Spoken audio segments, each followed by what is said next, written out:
Hello, Bwana Yesu asifiwe. Shalom, shalom, wajakazi wa Bwana. Ninawasalimu wote kwa jina la Yesu Kristo. Ni mjakazi Karen. Na ningependa tuombe kwa pamoja. Baba, katika jina la Yesu Kristo, mfalme Mungu mwenye nguvu, muda kama niko mbele za uso wako, ninashukuru kwa neema na uhai. Nasema asante kwa upendo wako. Baba, ninaomba utawale wa mama hao. Tawala kila mmoja wetu. Ninaomba uniongoze, unisaidie. Natakuwa kwenda kuyanena, uniongoze. Tuchukue kinywa changu, sema na wana wako. Katika jina la Yesu Kristo, mipango na makusudi ya shetani isipate nafasi mahali ambako huyu mjakazi wako ananisikia. Bwana, ukapate kumtawala, ukapate kumpa moyo wa kuelewa kwa jina la Yesu Kristo. Asante Bwana, kushukuru. Amen. Haleluya, haleluya. Ninakusalimu kwa jina la Yesu. Leo sitaongea mengi, nataka tu ni kabla kukumbusha tu, maana mara nyingi mwanadamu hujisahau. Na ndio maana unaona toka tumeanza kuhubiriwa mpaka leo tunahubiriwa, kwa sababu mwanadamu husahau sana. Anaweza kuhubiriwa kitu kanisani, kifika nyumbani kwa sababu ya shida au kwa sababu ya mambo anapitia akasahau maneno yote aliyohubiriwa. Amen. Na mama tunaendelea kukumbushana mara kwa mara. Yes. Na maana hata mashauri wanakuambia ukipenda mashauri utaishi maisha mazuri. Haleluya, utaishi maisha mazuri. Sasa ni mashauri tu kwa mama ambao nawaletea kuhusu watoto wetu wa kiume. Watoto wa kiume mara nyingi washauri wage. Nakumbuka nilikwenda kuomba mashauri sometime kwa mama.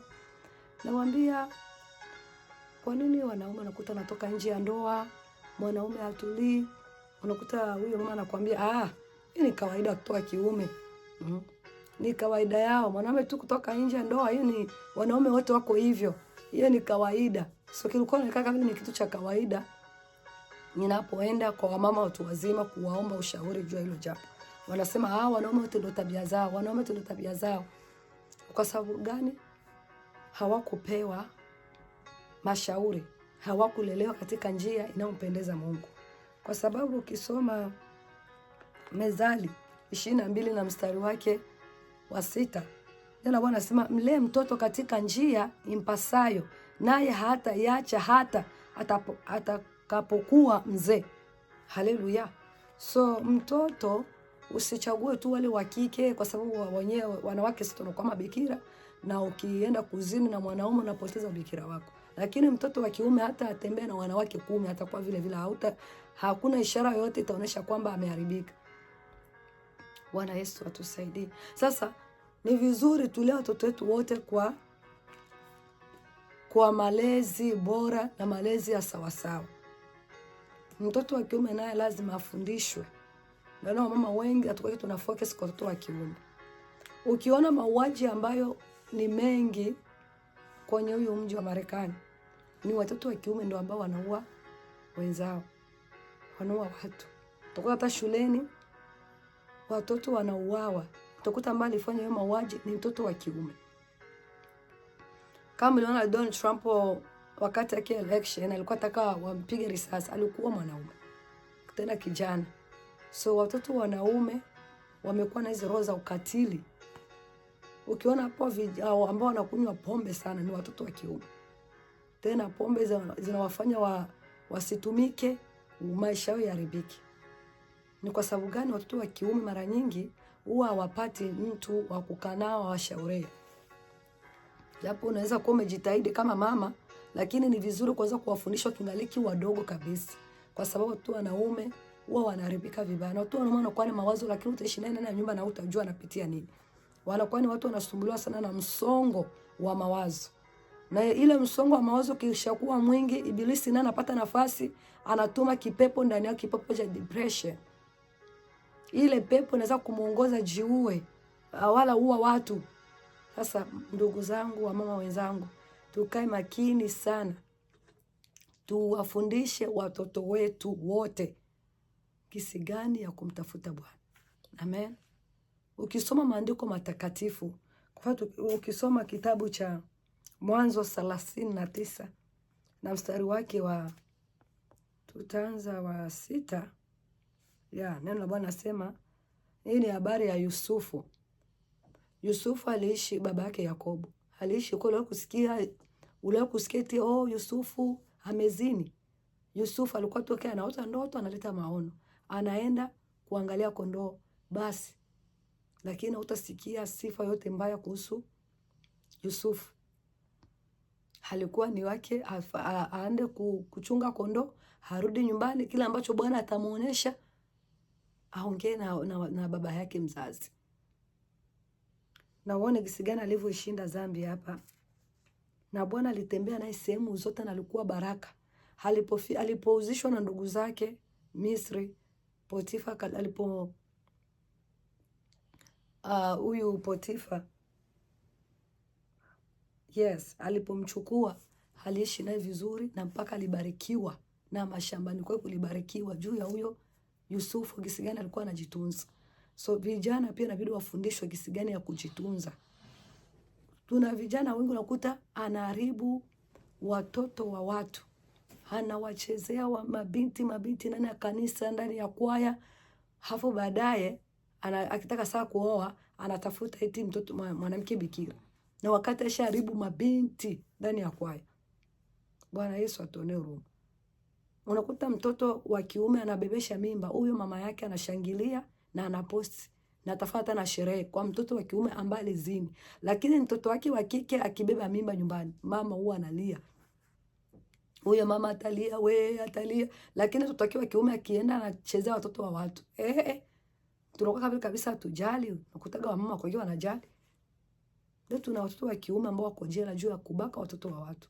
Wanaharibu watoto. Unakuta mtoto wa kiume anabaka mtoto wa miaka 12, mtoto wa miaka 8. Na hiyo tutakuta huyo mama hajali. Hata wampelekee ripoti, mtoto wako amenibakia mtoto wangu, unakuta hajali. Hakuna hata kumwadhibu mtoto, hakuna hata kumfundisha hii ni mbaya, hii ni dhambi. Na ndio maana unakuta mabaya mengi yanatokea sana kwa watoto wa kiume. Amen. Watoto wanaume wanafanya vitu vichafu sana, hata wa kike. Lakini ambao wanaharibu watoto wetu wa kike ni watoto wa kiume. Kama mkiangalia vizuri, mtoto wa kiume ana uwezo wa kuharibu wasichana 10 ambao wanaishi sehemu moja. Mtoto huyo mmoja tu wa kiume ana uwezo hata kubebesha wanawake 3, 5, 10 mimba. Na ndio maana inabidi tunapolea watoto wetu tujifunze gisi ya kuwafundisha neno la Mungu, kuwashauri, kuwaweka chini, kuongea nao. Kwa sababu mtoto mwanamke ni chombo dhaifu.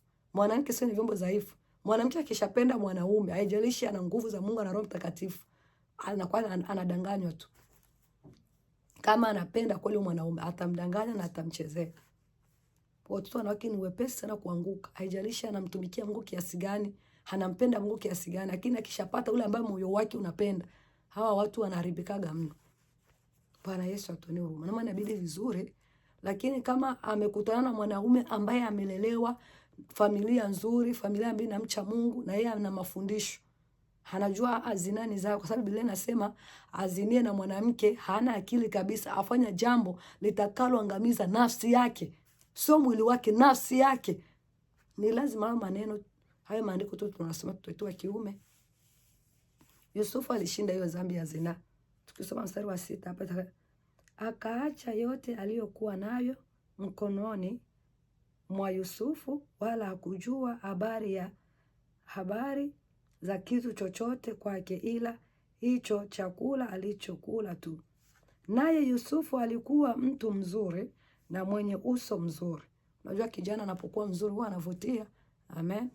Huwa anavutia. Hata mwanamke anapokuwa mzuri, bibita anapokuwa mzuri huwa anavutia sana. Tukiona hata watumishi wengi kama vile Ibrahim, Sara alisifiwa alikuwa mwanamke mrembo mzuri. Rebeka hivyo. Lea, Raheli alikuwa mrembo. Sasa Yusufu mama yake alikuwa Raheli. Ni lazima azaliwe ni mzuri, kijana mzuri. Na mwenye uso mzuri. Ikawa baada ya mambo hayo, mke wa bwana wake akamtamani Yusufu, akamwambia, lala nami. Lakini akakataa, akamwambia mke wa bwana wake, tazama, bwana wangu hajui kitu kilichowekwa kwangu nyumbani, na vyote vilivyo alivyo navyo amevitia mikononi mwangu. Sasa hapo ngisi Yusufu anaanza kumjibia sasa huyu mwanamke ambaye alimtamani. Akamwambia, hapana, bosi wangu Bwana wangu amenipa vitu vyote, lakini alisema wewe nisikuguse. Halikataa, halilinda, alimwogopa Mungu. Alisema hawezi akafanya jambo hilo lililo hovu mbele ya macho ya Bwana. Lakini angekuwa ni kijana ambaye hamjui Mungu, hakufundishwa kama zina ni dhambi, angetembea na huyo mke wa bosi wake. Bwana Yesu atuonee huruma. Na kwa sababu gani? Huyu kijana Yusufu alifundishwa jinsi ya kumwogopa Mungu. Lakini siku hizi wa mama zetu wengi hawafundishi watoto wao wanaume jinsi gani ya kuogopa dhambi ya zina, jinsi gani ya kuogopa mabaya. Na utakuta wanaongea ile ya juu, lakini mtoto wa kike ndo anafundishwa sana, na mtoto akiwa kutaka mzazi, mtoto wake akirendera au akibeba mimba, mzazi anakosaga amani, atatoa maneno ya laana. Lakini mtoto akiwa kiume akirendeza mwanamke, nakuta mama anacheza, anafurahia, mtoto wangu amerendeza, mtoto wangu amerendeza. Huruma sana. Bwana unashangilia uovu, unashangilia dhambi, sio vizuri. Watoto wote inabidi tuwalee sawa sawa, kwa sababu dhambi haiko tu kwa mtoto wa kike. Haleluya. Dhambi haiko tu kwa mtoto wa kike. Biblia inasema anayetembea na anayezini na kahaba ameunganishwa nafsi moja pamoja naye. Na maana kuta watoto wanaume hawaendelei pia, wanaharibika. Kwa sababu gani? Hatuwalei kwenye misingi ya neno la Mungu. Watu wa kiume wakisimama vizuri, utakuta watoto wa kike nao watasimama vizuri. Kwa sababu kiongozi mara nyingi mwanaume amepewa akili nyingi. Hata anapoingia mahusiano na mwanamke, anajua jinsi gani ya kumkonsola, kumuongoza mwanamke. Lakini sasa mabinti zetu kama wanachezewa, ni kwa sababu vijana hawakufundishwa. Watoto wa kiume wakifundishwa dhambi ya zinani dhambi, kufanya hivi ni dhambi, kufanya maovu, kuua, wizi. Lazima tuwafundishe hivyo vyote. Rizika na kile ulicho nacho. Kuwafundisha jinsi gani ya kurizika na maisha ambao walio nayo kwa sasa. Kuwafundisha njia ya kutafuta fedha, ya kufanikiwa katika maisha, elimu. Haleluya. Unajua babangu alikuwa anafundisha kaka zangu kazi ya uinjinia. Babangu hakusomea uinjinia, lakini alitengeneza mara nyingi maboti, manini, magari hivyo kitu kiharibika unakuta na fixi. Sasa hiyo akili ilikuwa ni karama kabla Mungu alimpaga. Sasa hiyo kitu kilijengwa, pia alikifundisha wakaka zetu. Sasa na kaka yangu maana nifuata mara pili, ni engineer mkubwa, yuko amekuwa nafasi ya manager. Sasa yeye ndo anapokezaga wazungu ambao wamesomea hapa, wazima tena watu wazee, wa engineer wa akili za ajabu, lakini yeye ndo anawasimamiaga, anawaongeza, anawapokeza kila mwisho baada ya wiki mbili yeye ndo anawapokezaga. Ni kwa sababu gani? Baba alijaribu kuwafundisha jinsi gani ya kutafuta maisha. Amen. Mama sasa akatufundisha jinsi gani ya kumtafuta Mungu. Haleluya. Bwana Yesu atusaidie sana. So lazima tujitahidi wa mama wenzangu kuwalea watoto wetu wa kiume katika njia inayompendeza Bwana. Watu wanaume wengi wanaoa sio mabikira. Wanaoa ishachezea mabiti za watu. Na ndio maana hata wao nyumba zao zinaga baraka, zinaga amani. Hazinaga, unakuta tena kwa mwanamke wa mdomo, mwanamke mchawi. Kwa sababu gani? Alicheza mabiti wa watu. Mungu wetu hanaga upendeleo katika hukumu yake. Hata sema tu ni mwanaume ndio akose kukuhukumu, lazima atamhukumu vibaya mno. Amen. Na tunaona ndoa za watoto wetu siku hizi hazikawi na kuharibika. Utakuta hao watoto wa kiume alienda kuoa, hajatubu, hajatengeneza vitu vinalifanya vinaliharibu watoto wa watu, lakini kwa natafuta bikira na aishachezea watoto wa watu. Bwana Yesu atuonee huruma sana. Ni lazima kama wamama tufundishe watoto wetu pia wa kiume jinsi gani ya kujitunza. Amen. Na ukisoma Mezali, hichi kitabu cha Mezali kwanza inabidi mtoto angaliki mdo. Hichi kitabu cha Mezali hichi kinakuwa kinafundisha discipline. Jinsi gani mtu unapaswa kuwa. Epuka uovu, epuka ubaya. Lazima ufundishe mtoto wako kile kitu kinaoa upendo kufanyizia, usifanyizie mwenzako. Kama wewe upendi watu wasikuibe, usiibe cha mwenzako. Kama upendi wewe mtu aondoe maisha yako duniani, na usiondoe maisha ya mwenzako. Haleluya.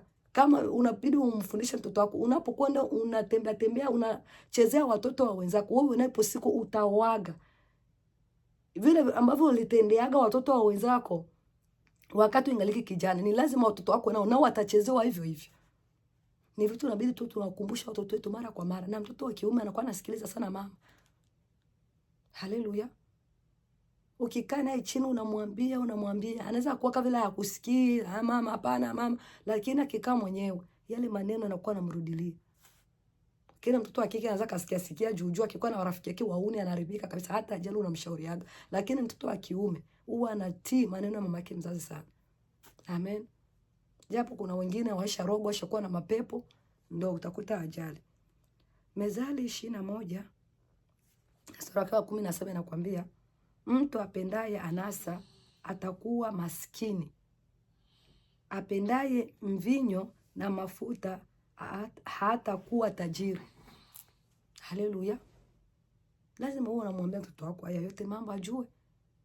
Lakini anapoishi maisha ya kumcha Bwana, maisha ya kukataa anasa za dunia hivi, kukataa pombe, itakuwa vizuri. Naona kisi vijana wanapoangamia hapa Marekani ni pombe pombe pombe pombe. Hawaeleweki. Bwana Yesu atuonee huruma. Vijana wetu wengi wameharibika. Kutoka nje ya ndoa ni wao. Ni kama vile pepo fulani hivi. Na lazima tu tunafundisha watoto wetu wa kike na wa kiume kumwogopa Mungu, kuogopa dhambi. Haleluya. Kuwatendea wengine mema, kutendea wengine mazuri. Haleluya. Kumcha Bwana kwa roho na kweli. Sio lazima ingie mkoa aimbe, lakini hata ile tu kuishi maisha matakatifu na kusoma neno na ibadani, kwa sababu lazima tuwafundishe watoto wetu ibada. Ibada ni ya maana sana. Hakuna kitu kizuri kama ibada. Yaani sukuma watoto wako kwenda kanisani. Wabembeleze, yani wasi sana wapende ibada. Mtu ambaye anakataa kanisa, anakataa hiyo makanisa wanaona, hapana, huyo ni njia hiyo anatafuta maanguko. Kwa sababu mtoto akiweza kukataa kanisa, atajiingiza tu marafiki wabaya. Hataanza kupenda kukaa muda wote kwa kwenye simu, kuangalia magame, kuangalia vitu ambavyo vifai. Bwana Yesu atuonee huruma. Ninaweza tuwafundisha watoto wetu wasiwe na muda mrefu kwenye masimu na uharibu. Na hicho kitu kinamhuzunisha Bwana wetu Yesu Kristo. Unakuta ukihesabu kwa wiki nzima masaa ambayo ulikaa kwenye simu yako ni masaa mengi sana. Kuna binti mmoja alikuwa anasikia miaka 14 alisema kwamba Bwana alimfunulia gisi gani anavyohuzunika na watu wanavyochukua masaa mengi kwenye masimu. Unachukua muda mwingi uko naangalia vitu, manyuzi, mahabari, nini kinaendelea huku, nchi yangu nini kinaendelea, mahabari ya siasa, hivyo vyote vinakuwa vinakupunguzia uwepo. Sasa tujitahidi sana kwa tunaombea watoto wetu. Maombi isikose ndani ya nyumba yetu, na ile ibada ya familia isikosekane. Uko kipindi pia cha kusoma neno kila siku, na unakuwa unawafundisha hata pia watoto wako, nasema fulani wewe leo ndio utafundisha. Unakuta itamjengea ile mama Aisha sema leo hii wiki itakuwa ni wiki yangu ya kufundisha. Lazima hata kama alikuwa ajui, atajitahidi chini juu hiyo siku asome Biblia, na itamsaidia pia. Unakuwa unapa nafasi pia kufundisha, hiyo kitakuwa wiki yako. Leo itakuwa siku yako, leo itakuwa siku ya fulani. Hivyo na hivyo unakuta inaenda wajengele hali ya kumpenda, kumtumikia Mungu. Bwana wetu Yesu Kristo atusaidie. So tusisahau kuwasha moto wa madhabahu wa nyumba zetu. Amen. Na watoto wetu wa kiume tuwafundishe sana uongozi mzuri. Inabidi pia kufundisha mtoto wako wa kiume jinsi gani ya kuilea familia, jinsi gani ya kuitunza familia. Naona kambini ulikuwa nakuta mtoto wa kiume anashinda tu kwenye karata. Mwanamke ndo anaenda shambani, anatafuta, analima, anatafuta maviazi, analeta familia, anaanza pika, wengine wanaenda kuchuma mavisamvu huko. Mwanamke ndo anafanya, na tena ni mwanamke utakuta yuko tu miaka 16, 17, 18. Ama anajitahidi anaenda huko na huko, anaenda kukata kuni. Mwanaume tuko kwenye ludo, anacheza ludo au karata, vitu ambavyo havifai. Mwanaume kutu mguu juu ya mwingine, juu huko makambini au mavijijini hakunaga makazi. Tunakuwa tu mwanamke kiatu juu ya chengine, mguu amekaa pale pose, mwanamke ndo anajishughulisha. Hizo mpaka unashangaa. Ni vitu vinatia huzuni. Na kwa sababu gani? Sisi wa mama tujitoi kuwafundisha watoto wetu. Kama watoto wa kiume, wewe ndo unabidi uwe mchapakazi ndani ya hiyo nyumba. Kuna watoto wa kiume na mke hajui kama mwanamke anauziwaga nguo, hajui watoto kama wanakulaga au wanasomeshwaga shule, hajui kwa sababu hakuvifundishwa. Hajui wa watu, amekoma tu, analelewa. Bwana Yesu, lazima uweze kufundisha mtoto wako jinsi gani ya kuweza kulipa mabili ndani ya nyumba. Na ndio maana nakuta mandoa tunaweza kulaumu tu mabinti wa siku hizi wamekuwa vicheche. Mabinti wa siku hizi wamekuwa magaidi. Au mitandao imeharibu watoto wetu wa kike. Lakini pia tuangalie upande wa pili. watoto wetu wa kiume nao wakoje? Je, wanajua kulea wake zao vizuri? Je, wamepata mafundisho mazuri? Juu siku hizi hakuna mtoto wa mwanamke anavumilia mwanaume malaya. Ni wachache sana. Kizazi hichi kiko tofauti. Akiona mara kwanza message, huyo mtoto mwanaume anaongea na wambiti wenzake, anaona kasa vile amezarauliwa. Mwisho atafunga mizigo anaenda kwao. Ni kwa sababu gani? Huyu mtoto wa kiume akufundishwa kama unapooa mambo ya wanawake lazima waje. Utakuta kabisa mama mwingine anafurahia mtoto wake wa kiume kuwa na wanawake wa nje. Tena wewe mama unaweza kuongea na wale wanawake wa mtoto wako ambao wale wa makahaba zake. Vitu ambavyo vinatia huruma sana. Unakuta mtoto wako kiume anazaa nje, tena wewe mama unaenda kusherehekea, unafanya sherehe, unaitisha na marafiki zako, eti wafanye sherehe mtoto wako ametoka nje ndio amezaa nje. Kweli kabisa unafikiria ufalme wa mbingu utaingia? Hapana. Wapenda tumuogope Mungu. Tumuogope Mungu, tusimchukulie Mungu kama babu yetu, kama shangazi yetu. Hapana. Kiswahili cha Kongo anasema kama tate. Hapana, Mungu sio tate. Bwana Yesu Kristo aturehemu. Mungu ni mkali wapendwa. Tunafanya moja vitu vichafu ambavyo vimpendezi Bwana. Huwezi ukasapoti mabaya, hapana. Ubaya ni ubaya, lazima ukemewe. Na mimi na wewe tusimame, gisi Bwana ametupa uzao, tukemee uovu ambao watoto wetu wa kiume wanafanya. Tusiangalie tu watoto wa kike. Amen. Lazima kama mzazi usiwe na upendeleo, kwa kufundisha, kwa kuonya, kwa kukemea. Watoto wote wako sawa. Wakati Mungu atahukumu, hatahukumu watu wote sawa sawa. Hata pendeleti wanaume au wanawake. Bwana atahukumu watu wote sawa sawa. Ni lazima uanze kufundisha watu wako wa kiume habari za Yusufu. Gisi gani alivyoishi ndani ya mahusiano. Hatukusikia habari ya Yusufu eti amependana na wanawake ovyo ovyo, alichezea watoto wa watu. No, mpaka alikuwa waziri mkuu. Kwa sababu gani? Alijitunza. Amen. Angecheza maisha yake asingefikia hizo tatu. Na ukisoma kitabu cha Mezali kinakuonyesha gisi gani wanaume ambao walipenda makahaba mwisho wao nafsi zao zilitekwa. Bwana Yesu aturehemu. Fundisha mtoto maisha ya Yusufu, babake wa Yesu. Alipendana na Mariamu. Hakuna siku tulisikia eti walizini. No. Ilikuwa ni maisha matakatifu. Walikuwa kwenye mahusiano, wanapendana, lakini hakuna kutenda dhambi ya usharati. Ndio maana Mariam alipata neema ya kumzaa Yesu. Kwa sababu gani? Alikuwa bikira. Na alikuwa na mchumba. So kuwa una mchumba sio dhambi. Haikijaandikwa hicho kitu. Lakini uchumba wenu huwa kumpendeza Mungu. Ni lazima watoto wetu wa kike na wa kiume tuwafundishe hichi kitu. Haleluya. Mtoto wako wa kike umfundishe maisha ya Mariamu. Gisi gani alipata kibali kwa Bwana kwa sababu alitunza ubikira wake. Haleluya. Kwa sababu wanawake ambao wanaolewa sio mabikira, maisha yao yanakuwa ni ya ovyo sana. Mwanaume huwa aheshimu mwanamke ambaye ameolewa shachacheza maisha yake. Atakupenda kazana wewe, lakini ile samani kubwa itajivunie mke wangu nimemkuta kabisa anajitunza, haikuagi. Haleluya. Sasa tujitahidi sana wazazi kuwalea watoto wetu wote, au wa kiume au wa kike, kuwafundisha maadili, kuwafundisha gisi gani mwanadamu anapaswa kuwa. Lazima mwanadamu awe na wema, awe na utu wema ndani yake. Lazima mtoto wako awe na utu. Hivi gisi unavyofanyizia mtoto wa mwenzako au rafiki yako itakuwaje? Kwa sababu watoto wanapoanza kuwa ile miaka 15 kupandisha 20, wanaanza kuingiliwa na maroho mabaya, kujiona hawafai, kujiona sana maisha yao yanateseka, kuchukia wazazi. Lakini kama ulianza kumfundisha neno la Mungu angaliki mdogo, hawezi akalisahau ile neno. Hata kama anaweza kaanguka au mwanadamu ni mwanadamu, kuna wakati kijana wanajichanganya ile wakati mtoto anapobale, lakini atakuwa anakumbuka yale maneno ambayo ulikuwa unamfundisha kama mzazi. Haleluya. Sio dhambi mwanamke kufundisha watoto wako wa kiume neno la Mungu. Hapana. Kwa sababu ni watoto wako na uko ndani ya nyumba yako, ni vizuri kuwafanyia ibada na kuwa nawapa nafasi ya kuhubiri ndani ya nyumba, kufundisha. Ili kuanza kuwafundisha waanze kujua wao ni watumishi na wanabidi watumikie Mungu.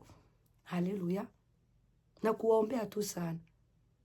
Maana hakuna mtu anaweza kujisifu, mimi ndio najua kufundisha watoto, mimi najua kulea watoto. Ni neema. Unaweza kufundisha hivyo kujitahidi, lakini mwisho mtoto anakuja kuwa mmoja mtu wa ajabu.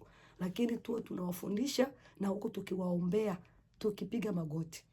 Kuna watoto ambao kabisa wameokoka, wameshakuwa tu wazima na kuambia nilikuwa sijui neno la Mungu. Nilikuwa toka nilizaliwa hakuna siku mamangu aliwahi kuniambia maneno ya Mungu. Tuliwapokeaga hapa kwenye huduma. Toka zete alikuwa ajui, hakuna kuomba ndani ya nyumba. Alikuwa analala hivyo na wanaamka hivi. Wanalala hivyo na wanaamka. Hakuna siku aliyokufanya ibada au mama wetu awafunulie Biblia, awafundishe neno la hakuna. Wanakuja kumjua Mungu washakuwa watu wazima. Mpaka wakaanza kumlaumu wazazi wao. Sasa ifiki wakati mtoto anaanza kukulaumu, kwa nini mama kulifundishaga neno la Mungu? Kwa nini niliishi maisha hivi ya kipagani? Ni lazima wazo kuambia miziki ya kidunia itakupeleka jehanamu. Hii masuruali katika kuvaa kwa madebe, yote Mungu anachukizwa nayo. Mamiwani sijui mtu ashapika mimiwani, manywele, marasta, vyote hivyo Mungu afurahi.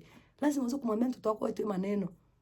Hapa tutakuwa anafanya ubaya, anavishana mamimba, wewe huyo visoba unaanza kusherekea, unaanza kucheza michiriko, wengine mnacheza mamila zenu huko unafurahia mtoto wako amebebeshana mimba, unasherekea dhambi. Hakika hiyo siku ya hukumu itakuwa ni ole. Mungu aturehemu na Bwana atusaidie sana. Tufunguke akili. Amen. Bwana Yesu atusaidie sana. Lazima tukatae ubaya. Tukatae ubaya. Ni lazima tuwafundishe watoto wetu kuwa na moyo wa huruma kwa wengine, kupenda wengine, kusaidia wengine, kusaidia hata mtu ambaye sio mama yako au sio baba yako, lazima umsaidie na lazima umheshimu. Unakuta mtoto anakosea mzazi mwingine heshima, lakini wewe mama ujali unafurahia. Tuache hivyo. Lazima uwe unachunguza tutokana kwa posti nini vitu kwenye mitandao. Haleluya. Unakuta masaa 24 mtoto wako yuko ni kwenye mtandao, simu na mzazi haujali. Lazima uwe na muda, panga masaa yako ya kwenda kazini, masaa yako ya ibada, lakini pia na masaa ya kukaa na watoto wako, kuongea nao, kuwauliza maswali, nini kinautaki. Unakuta ukikuwa rafiki wa watoto wako, atakuwa anakuambia vitu vyao, watajifungua. Lakini ukikuwa mkali tena kupindukia, hutakuwa unajua vitu ambavyo wanapitia. Unakuta mtoto anaanza kukuchukia kwa sababu umepitilizia kuongea kwako, vinyongo vyako. Unakuta mtoto anaanza kukikimbia. So lazima tujifanye kuwa warafiki na watoto wetu na kuwafundisha maadili ya neno la Mungu. Haleluya. Naambia hata tutakuwa kike unafundisha kisi gani mwanamke anapaswa kuwa, usafi, safisha umu makwapa kata, osha vizuri sehemu zako zote, osha. Hata tu wanaume wengi wananukaga kinywa uchafu, mnawaonaga, lakini kwa sababu gani hawafundishwi? Masoksi yananuka, viatu vinanuka. Ni lazima wazo kuwafundisha. Usione aibu hata tutongoa kiume, sio, hapana. Kaa naye chini mwambie, ushakuwa mtoto wa kiume. Mtoto mwanamume inabidi awe msafi. Haupaswi kuwa unanuka hivyo, sio vizuri. Chumba chako lazima kiwe kisafi. Japo na wadada zako sio kila kitu dada wako kufanyizia, wewe na wewe utakuwa baba. Lazima uende utoke hapa Kongo wakati utaoa, ushajua usafi ni nini. Haleluya. Na wengine wamao unakuta mwelekazi kama vile anaenda kumlilia, anaenda upande wa mtoto wake wa kiume. Hapana. Tusiwe hivyo wa mama. Ni lazima uwe rafiki na mwelekazi wako. Ukiona labda anakuletea ripoti, sio kama anamchukia mume wake, hapana. Au kuingilia mume wako kidogo na isha ngambo ya mtoto wako wa kiume. Kidogo unaenda ngambo ya mtoto wake wa kiume. Hapana, hiyo ni dhambi, sio vizuri. Mlee mtoto wa mwenzako kama mtoto wako. Haleluya. Mlee mtoto wa mwenzako kama mtoto wake, kile upende mtoto wa mwenzako afanyiziwe, usifanyizie mtoto wa mwenzako. Najua kuna mama moja ambaye mastori ambaye niliwahi kusikia yani mtoto wake aliwahi kuoa. Sasa mwisho ile magomvi ya mume na mke, mtoto wa kike akaenda kwao, ule mwelekazi wake akaenda kwao. Mama yake huyo kijana eti hoa mwingine mwanamke, hoa achana na ule, achana naye ule mwanamke gani? Lakini siku naye mtoto wake alienda kuolewa na vile mtokeaga. Sasa hiyo yote vitu inakuwa yani malipo yote yanakuwa hapa. Kile unachopanda na wewe ndio utakachovuna. So unafurahia mtoto wa mwenzako ndoa yake iharibike, aachane na mume wake, lakini unasahau kama unaona watoto wa kike. Bwana Yesu atuonee huruma. Ule uovu ambao unapandikiza ndani ya watu na wewe ipo siku utakurudilia. Au unakuta unapata mwelekazi ambaye apokee Alzheimer haraka. Unaanza kumpiga vita. Hapana, hiyo sio sawa. Hiyo sio vizuri. Ni makosa nimeona sana kwa wazazi, kwa mama. Tuko na hii hali ya kutokuwa na huruma na watoto wengine. Au kutokuwa na kuwashauri watoto wetu sawa sawa. Unakuta mtoto mwanaume utamshauria, mtoto wa kike ndio unagangania, na akifanya akikosea mtoto wa kike unaumia, lakini mtoto wako wa kiume akikosea hutajali. Mlevi haujali kama anakunywa pombe nini. Hapana. Ni lazima tu tunawafundisha, tu tunaonya, na tusio mtoto wa kiume apendagi unamshauria, unamkemea sasa vile unamtombokea, unamtukana. Hata kusikia. So ana ile roho ndani yake ya kinaume, ya uongozi. Wanazaliwa washakuwa nayo tayari. Sasa akishakuwa mtu mzima, jaribu kuongea kama unaongea na mwanaume mtu mzima. Usiende kuongea na mtoto wa kiume sababu unaongea na mtoto. Hata kama ni mdogo, ataona sasa vile umheshimu na mkosea heshima. Na usiongee na mbele wa dada yake, mbele wa wadogo zake, ataona vile umkosea adabu na itampa hasira zaidi. Ni bora umuite sehemu yake muongee sasa kabla unaongea na mtu mzima. Ndio gisi mtoto mwanaume huwa anashauriwa. Haleluya. So Bwana atusaidie wa mama. Nilikuwa na machache ambayo nimesikia msukumo yote siku nzima. Nikaona hapa nisilali bila kuongea na wajakazi wa Mungu. Na Bwana akusaidie uchukue hatua toka leo. Usio na upendeleo katika kulea watoto. Watoto wote wataadhibiwa sawa sawa na Bwana. Amen. Sisi sote tutaadhibiwa sawa sawa. Mungu anaga upendeleo. Hapana. Mungu atatuhukumu sawa sawa. Haleluya. Wana majela gisi watoto wanaume wameishia wote jela. Hao watoto wanaume labda wangeoa, wana wanawake gisi wengine wanatanga mpaka wanaanza kujiuza online. Hauna muda wote uko busy na kazi. Hauna muda hata kukaa na watoto wako, na kuongea na watoto wako. Bwana Yesu atusaidie wa mama, tujitahidi kukaa na watoto, kuwalea, kuwaombea, kuwafungia. Utakuwa mzazi gani ambao ufungiage mtoto wako? Kuna wazazi wengi ukimuuliza kae na hivyo, ushawahi kufungia mtoto wako fulani? Mtoto wako Miriam, ushawahi kumfungia? Atakwambia toka azaliwe kabisa sijawahi. Sasa huyu mtoto atakosa kuharibika. Unaweza kumlaumu, unaweza kumtukana, unaweza kumsema, lakini ukiulizwa toka mtoto wako azaliwe, ushawahi kumfungia mara ngapi? Au mtoto wako kiume hivi gisa ameharibika, leo anaanza kunywa pombe, mabangi, umeshawahi kumfungia mara ngapi? Utakuta hujawahi kumfungia. Utakuwa sijawahi, lakini naombaga. Watoto kwa Marekani unaanza kupanic. Watoto kwa Marekani ndio hivyo tu, hawasiki. Hapana. Ushawahi kumfungia mara ngapi? Hakuna. Shetani lazima awatesi watoto wetu. Kwa sababu gani? Sisi wenyewe hatuna muda wa kuombea watoto wetu. Tuko busy company. Chukua hata off, ongea supervisor, kanahitaji 1 week off. Kaa kwenye magoti, lilia Mungu juu ya watoto wako. Amen. Awabadilishe, awape moyo wa ibada, moyo wa kumpenda Mungu. Bwana Yesu atusaidie. Tuna watoto mfamilia, unakuta mtoto mdogo anabana urafiki huko. Kama ameenda kujiunga na marafiki wa chawi, unakuta mtoto anaingiza uchawi ndani ya familia, anaanza kuambukiza uchawi wake kwa wadogo zake. Tumewaona hivi na macho yetu, ndugu zangu, tumewashuhudia. Sio kwamba tena naongea ni vitu ama nimesikia au ni movie. Ni vitu ambavyo nimeviona live. Mtoto mdogo, binti mdogo ashakuwa mchawi. Bwana Yesu atolee huruma. Utakuta mama ajui uchawi, baba ajui uchawi. Lakini mpaka unaonaga hao mama huruma. Mtoto ni mlozi, anakufundisha na wadogo zake uchawi. Kwa sababu gani? Mama alikuwa hana ule muda mwingi wa kuombea watoto wake. Halikuwa na ule muda wa ibada ndani ya familia. Sasa unakutana watu wanakuja kushtuka, mambo yashaharibika. Tusio tunashtuka au kuchukua sama hatua, vitu vimeshaharibika. Hapana. Leo kuna vijana ambao wako jela miaka 25, mtu yuko jela, atatoka siku gani? Maisha yake yote yanaharibika. Uzao wake wote unaharibika. So tujitahidi ndugu zangu, wamama wenzangu, tuamuke. Hizi nyakati za mwisho. Bwana atusaidie, atutie nguvu. Najua kulea watoto sio kitu rahisi. Nakuta mtu ana watoto 9, watoto 10 kama sisi familia tuko zaidi ya 10. Haikuwa rahisi mama kutulea sote. Lakini maombi yake ya kila siku alikuwa naomba ilitusaidia sana, japo mmoja walijiingiza mambo ya hivi na hivi, lakini wanaanza rudi, na wengine bado tunawaombea, na mimi tu watarudi kwenye line. Watamtafuta Bwana kwa jina la Yesu Kristo. Ndio nataka tunatufundisha watoto kupenda masomo. Haleluya. Na kukaa makini na marafiki wabaya. Baba, nakushukuru kwa upendo wako na wema wako. Acha maneno haya Mungu yalete wokovu, yatubadilishe, tuwapende watoto wetu, tuwaombee, tusiwe na vinyongo nao, tuwasamee kwa yote waliotukosea. Tupe mioyo ya toba na msamaha. Tupe mioyo ya kuwaombea watoto wetu na kuwapenda na kuwajali na kuwaombea yaliyo mema. Na ubadilishe kizazi hichi Bwana. Ulete wokovu ndani ya vijana wetu, mabinti zetu, kwa jina la Yesu Kristo aliye Bwana Mwokozi wetu. Amen. Shalom, shalom. Barikiwe.